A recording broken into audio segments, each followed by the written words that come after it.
transplanting my tomatoes. I'm super excited. I want to show you something. When you plant tomatoes, you actually want to put them in a hole all the way up to here.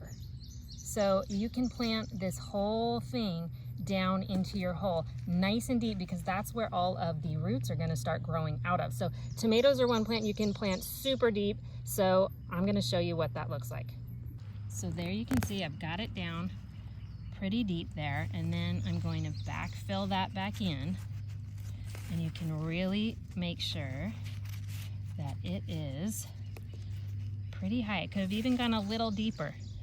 So I could even go a little higher up to there with soil, but this is good for now. But you have to know that those roots are going to actually come off all of the bits of that main stem. So planting tomatoes really deep is definitely the way to go.